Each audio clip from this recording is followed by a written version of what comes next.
오늘 말씀 창세기 22장 3절부터 5절입니다.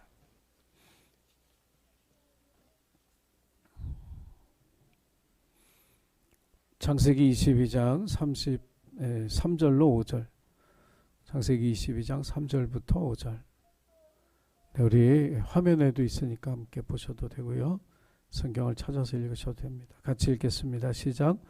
아브라함이 아침에 일찍 일어나 나귀의 안장을 지우고 두 종과 그의 아들 이삭을 데리고 번제에 쓸 나무를 쪼개어 가지고 떠나 하나님이 자기에게 일러주신 곳으로 가더니 제3일에 아브라함이 눈을 들어 그곳을 멀리 바라본지라. 이에 아브라함이 종들에게 이르되 너희는 나귀와 함께 여기서 기다리라. 내가 아이와 함께 저기 가서 예배하고 우리가 너희에게로 돌아오리라 하고. 아멘.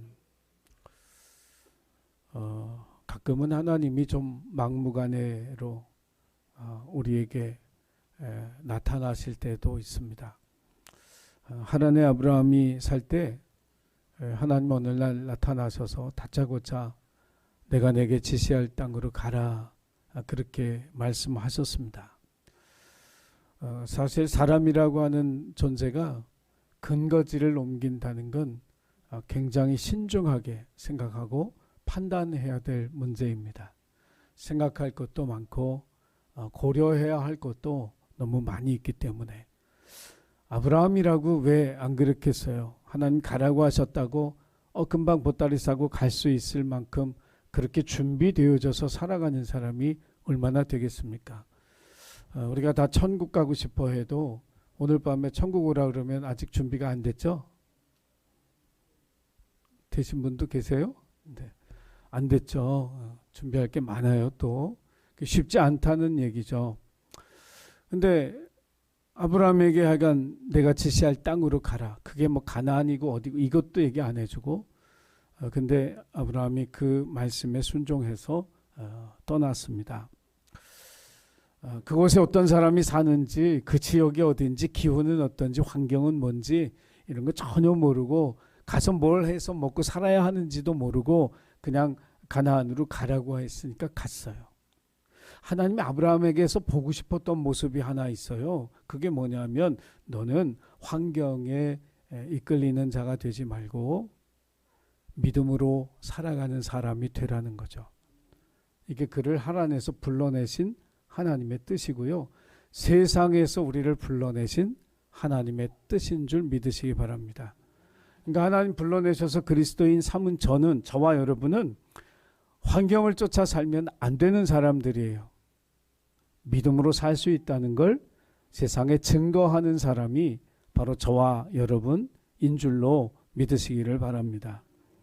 세월이 흘렀습니다. 100세가 돼서 아들 이삭을 얻었고 그 아들이 잘 자라고 대략 성경에 정확한 연대는 나와 있지 않지만 한 사흘길을 걸어서 여행할 정도의 아이가 됐다면 이 아이가 적어도 12살 이상은 됐을 거라 이렇게 생각이 돼요. 왜냐하면 보통 그 유태인들은 12살, 만 12살이 지나면 성인이 되고 그렇게 되면 이제 여행을 할 수 있으니까 아버지를 따라 모리아 땅까지 갈 수 있을 정도 자란 거니까 이삭을 낳고 한 12년 이상 흐른 어느 날 하나님이 아브라함에게 나타나셔서 내 아들 이삭을 모리아 땅으로 데리고 가서 나에게 제물로 바쳐라, 이렇게 말씀하셨습니다.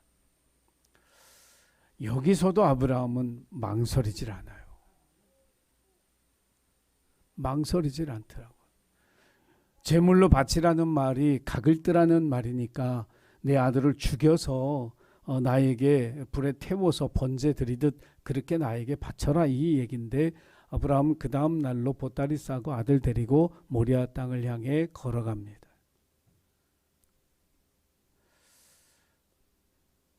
생각해야 될 많은 것들이 있을 것 같아요. 근데 생각하지 않습니다. 고민하지 않습니다. 망설이지 아니하고 간단 말이에요. 어떻게 그럴 수 있을까? 믿음이 있으면 그렇게 합니다. 믿음이 없는 사람은 망설입니다. 하나님 앞에 묻겠죠. 하나님, 왜요? 사람을 제물로 바치라고 하신 적이 없는 분이 왜 내 아들은 제물로 바치라고 하십니까? 그리고 그냥 여기서 바치면 되지.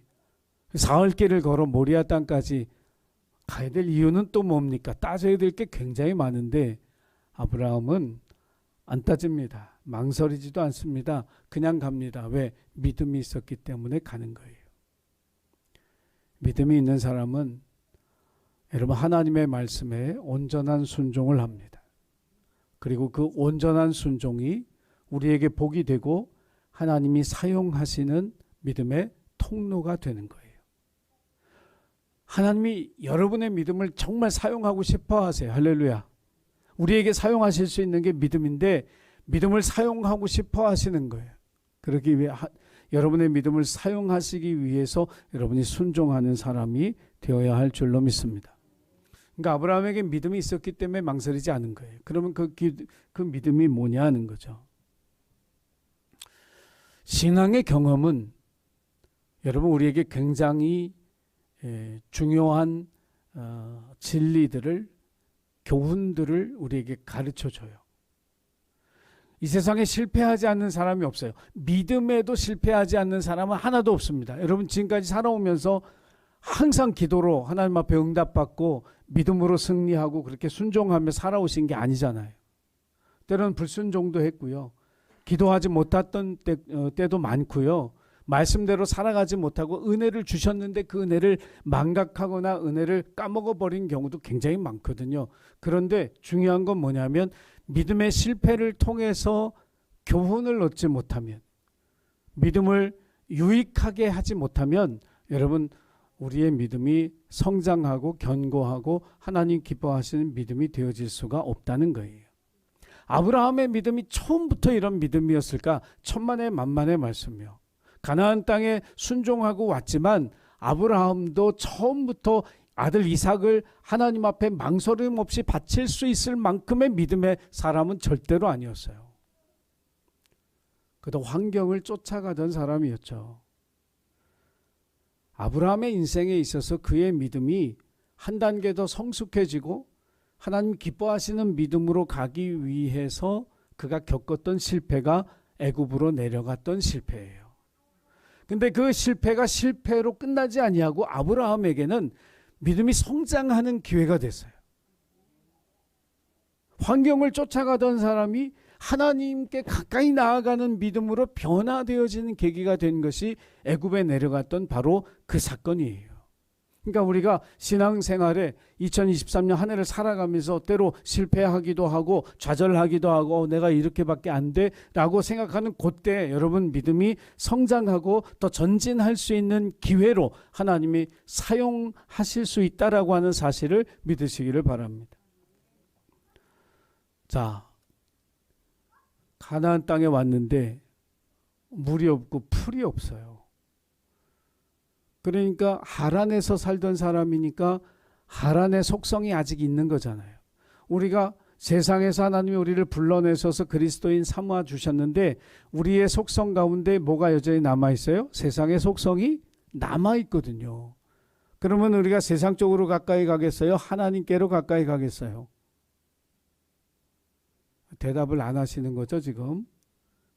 세상으로 가까이 갈 수밖에 없어요. 속성상 거기가 더 편하거든요. 거기 더 익숙하거든. 하나님은 정말 낯설거든. 어색하거든. 근데 아브라함도 가만히 보니까 하란에서 가나안 와가지고 점점 남쪽으로 가는 거예요. 남쪽으로 계속 남방으로 결국 어디 갔어요?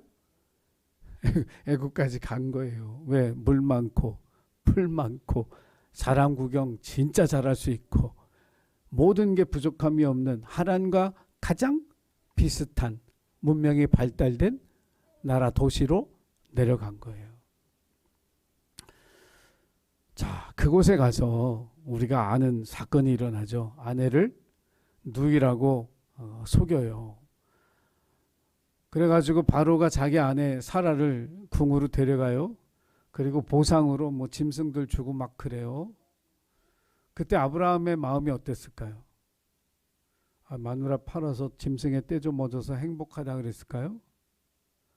정말 아내를 뺏기고도 그 아내를 되찾아올 수 없는 자기 자신의 무력함, 그게 얼마나 화가 났을까? 그게 얼마나 좌절이 됐을까? 그게 얼마나 고통스러웠을까? 근데 그때 뭘 알았냐면, 하나님이 여기도 계시다는 거예요. 하나님이 가나안에만 있는 게 아니에요.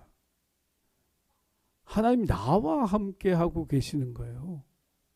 그 사실을 알았어. 내가 남방으로 하나님에게서 멀어지고 애굽까지 왔는데, 하나님은 가나안에 그냥 가만히 계신 게 아니라 그렇게 연약하게 한 걸음씩 물러나고 있는 나와 함께 하고 계시더라. 여러분, 올 한 해를 살아가는 동안에 여러분이 발걸음이 닿는 모든 곳에 하나님이 함께 하고 계시다는 믿음을 잊어버리시지 않기를 주의 이름으로 축복합니다. 하나님 나와 함께 하셔요. 내가 은혜대로 믿음대로 못 살았는데 뒤로 물러나는 그 걸음에 하나님 동행해 주시더라는 거예요. 이게 아브라함의 견고한 믿음이 된 거예요. 두 번째, 어떤 믿음을 얻게 되냐면 하나님이 나와 함께 하시기만 하는 게 아니라 하나님의 일을 하시더라는 거예요. 할렐루야. 하나님의 일을 하신다는 거예요. 하나님 나와 함께 하실 뿐만 아니라 하나님의 일을 하시더라고. 자기가 어떻게 바로에게 가서 내 마누라 내놓으라고 얘기를 해요. 근데 하나님이 바로의 궁에 재앙을 베푸셨어요. 바로에게 나타나셨어.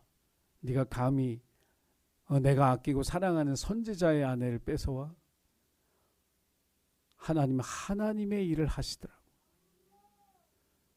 그래서 아내도 돌려받고, 그 창세기 13장에 보면 2절에 금과 은과 가축의 떼가 많더라 이렇게 얘기를 해요. 그거 다 애굽에서 가져온 거예요. 하나님 은혜로 하나님이 일해 주셔서. 이게 아브라함의 믿음인 거예요. 망설이지 아니하고 이삭을 데리고 모리아 땅으로 갈 수 있었던 믿음 두 가지는 하나님이 언제나 나와 함께 하시고 하나님은 살아계셔서 하나님의 일을 하시더라는 거예요. 여러분, 이 두 가지를 올 한 해를 살아가는 동안에 마음에 깊이 새기고 꼭 붙잡기를 주의 이름으로 간절히 축원합니다. 그러면 여호와 이레의 하나님을 만나게 되는 거예요. 하나님 일하셨잖아요. 이삭을 묶어서 다 저기 하기 전에 이 산 반대편에 염소 한 마리가 올라오고 있었잖아요. 하나님은 하나님의 일을 하시는 거예요. 우리가 안 보이지. 산 저편은 보이지 않지만 믿음은, 아브라함은 하나님이 하나님의 일을 하실 것을 의심하지 않는 거예요. 여호와의 산에서 준비되어진 여호와 이레의 하나님을 아브라함이 모리아 땅에서 만나게 되는 것처럼 저와 여러분도 올 한 해 여러분을 위해서 일하시는 여호와 이레의 하나님을 만남으로써 망설이지 아니하고 믿음으로 순종하고 결단하는 하나님의 백성들이 되시기를, 주께 가까이 나아가는 하나님의 자녀가 되시기를 주의 이름으로 간절히 축원합니다. 기도하겠습니다. 사랑의 주님, 아브라함처럼 우리도 세상의 환경을 쫓아 한 걸음 한 걸음 뒤로 물러날 수 있습니다. 그럼에도 그 발걸음을 지키시고 동행하셔서 우리를 떠나지 아니하는 하나님이 우리와 함께 하시는 줄 믿겠습니다. 그곳에서 하나님이 하실 일을 분명히 하실 것을 우리가 믿기에 믿음으로 승리하는 한 해를 살아갈 것이고, 하나님께 가까이 나아가 우리를 위해 준비하시는 여호와 이레의 하나님을 우리도 발견하고 기뻐하고 복을 누리는 예수님께 모든 가족들 되도록 축복해 주옵소서. 감사드리며 예수님의 이름으로 기도하옵나이다. 아멘.